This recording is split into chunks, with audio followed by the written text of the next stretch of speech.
Hey yo yo yo, salut les turfeuses, salut les turfeurs, bienvenue pour un nouveau pronostic de Benoît Requin. Ok, place au pronostic du Quintet du samedi 8 novembre, direction Paris-Vincennes pour le prix d'Argentan. Trop attelé, 2700 mètres, 13 partants, réunion 1, course 4, indice de confiance 3 sur 5.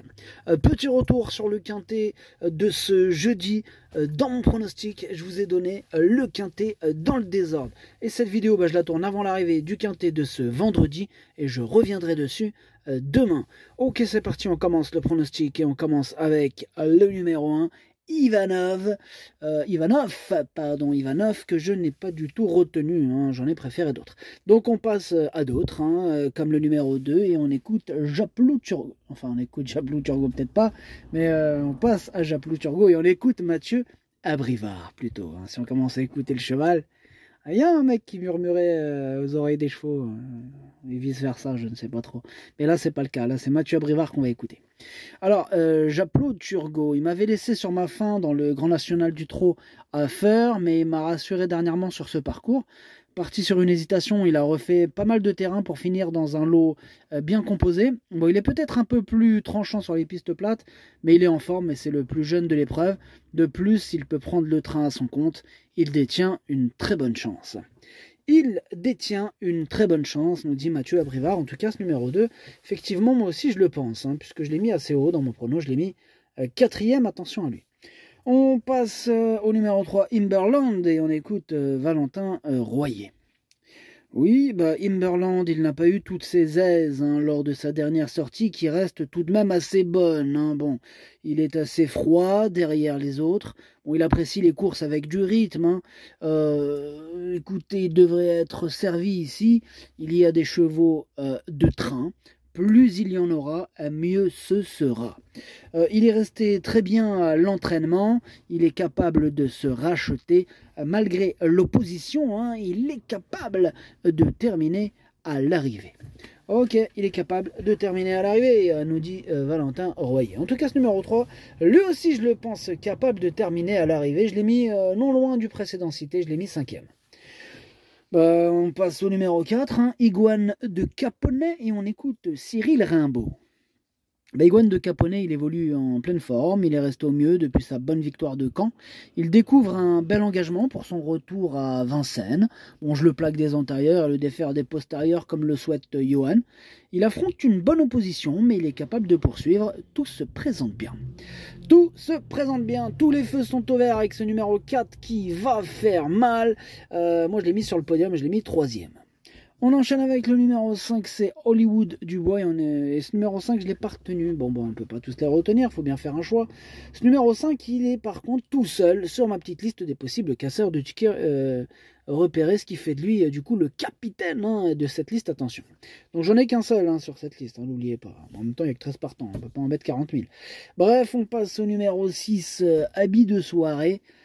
Et on écoute Frédéric Senet. Habit de soirée a laissé une impression favorable hein, à Eric Raffin la dernière fois, qui sera de nouveau à son sulky. Voilà, c'est la dernière fois. Ouais. Il est un peu plus à l'aise sur les pistes plates, mais il est en forme et sera déféré des 4 pieds, ce qui n'a pas été fait depuis plus de 3 ans. Hein. Bon, il y a de l'opposition, mais avec un bon parcours, il peut accrocher une place. Ok, merci Frédéric Senet, pardon. Bref, ce numéro 6, je l'ai gardé en toute fin de combinaison. En plus, c'est possible qu'il ait une petite cote sympathique. Voilà, attention à lui, moi je l'ai gardé. On passe au numéro 7, Hadès de Liton, et on écoute Antonin André. Hadès de Liton a eu un très bon comportement à Feur alors qu'il montait de catégorie. Il a repris le cours de ses succès dernièrement à Beaumont de Lomagne.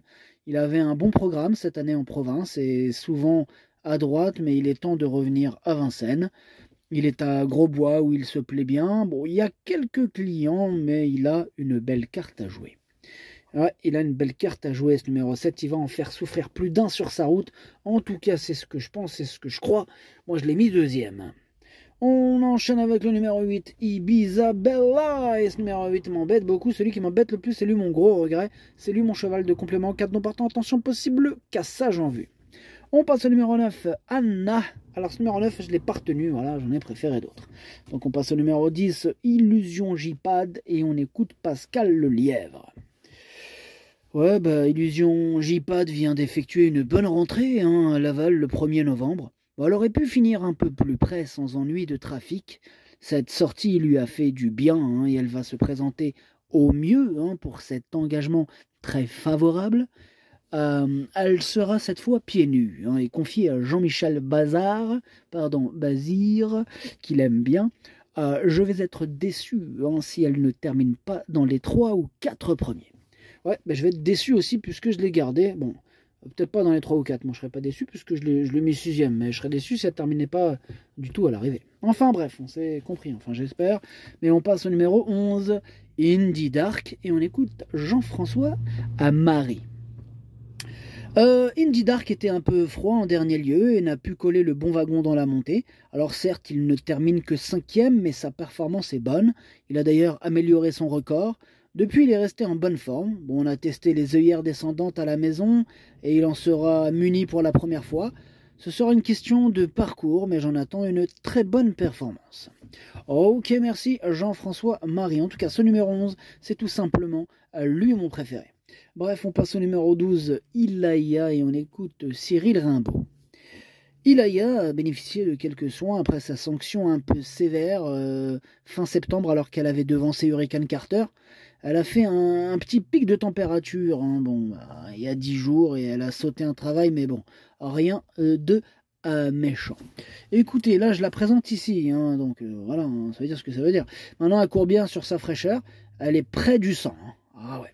Je lui préfère Iguane de Caponnet, mais avec un bon parcours, elle devrait bien faire. Ok, merci Cyril pour ces explications. En tout cas, moi ce numéro 12, je l'ai gardé, mais en bout de combinaison. Et on termine avec le numéro 13, c'est Indigo de Fontaine. Et ce numéro 13, je ne l'ai pas retenu, c'est un regret, c'est mon deuxième cheval de complément en cas de non partant. Le pronostic, ça donne 11, 7, 4, 2, 3, 10, 12, 6. Merci d'avoir suivi cette vidéo. N'hésitez pas à mettre un pouce bleu si la vidéo vous a plu. Pour accéder à tous mes tickets pour la course du Quintet, rendez-vous directement en description de la vidéo. Vous avez aussi le bouton rejoindre qui vous donne accès au prenant 8 plus 2, ainsi que le chef et capitaine de ma liste des casseurs de tickets repérés. À jouer avec modération. Bonne chance. Chopez-le-moi. Ciao.